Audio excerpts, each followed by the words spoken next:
And this one, yet another instance of that word in the title. It's unbelievable. Like, yeah, we get it. Can't you find any other titles at all? Like, wow, wow. I mean, hey, at least it wasn't mentioned a zillion times in the movie itself, because others I've seen, it was, but and I admit that from the title, I thought it would be as bad as that Men and Nonsense.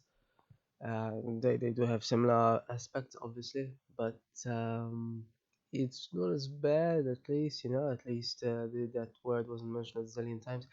And but there was a lot of fuss, shall we say? It's yeah, fuss. I mean, I honestly don't know. I mean, yeah, I just realized, Hallmark literally has a crown as an icon, literally, even for its cards.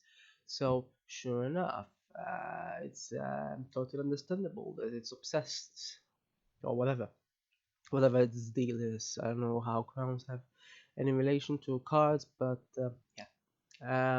I don't know how many. Honestly, I mean, this. I know they produce loads of movies every year, specifically about this. I know that, and it's incredible. Yeah, and yeah. So the point is, what is this obsession though with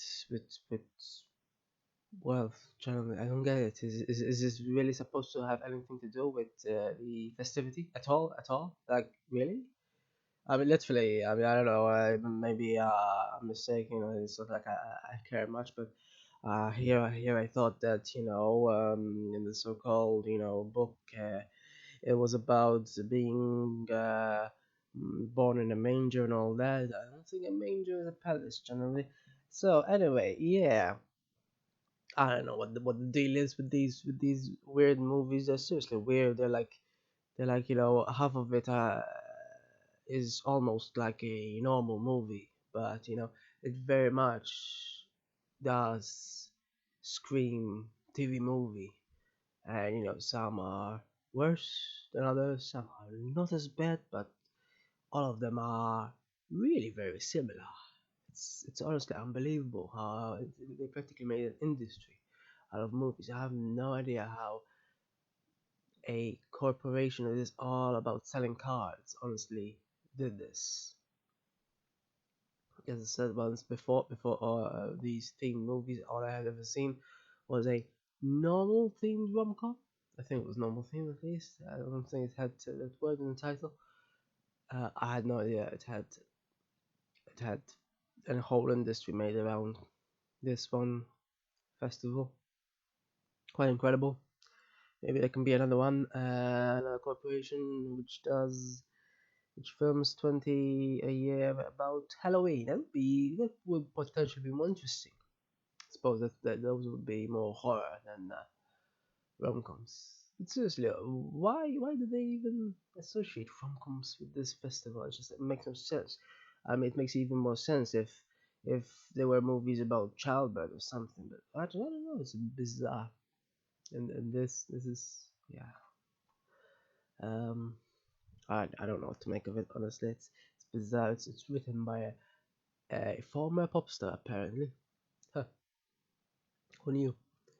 Yeah, and the actress playing the protagonist is a mathematician. Now, why would a mathematician do these sort of movies? I have no idea.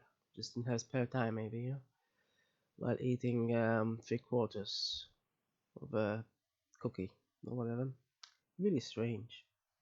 It's not like that scene didn't fit, but it was just because of her hobby, apparently. Hmm, who knew? So it wasn't as bad as that Man and Nonsense. Otherwise, yeah, the relationship was slightly, but it was still. I mean, it was still obviously for. It was still. I mean, it still came from a mile away. It was still very quite obvious. But otherwise, it wasn't as idiotic as that the one with the manner. And and at least also the interactions between the child and the protagonist, second protagonist, was something different, I suppose. I mean, so far in any other movies I've seen of theirs, there weren't any children who did um, what are they called? Physical jokes or something. Yeah. So it was sort of, a bit fun while it lasted. Didn't last very long, really. The ending is but particularly boring, I think. I mean, did they really have to have that dance? It was so awkward. And then the whole thing. Yeah, but otherwise, it's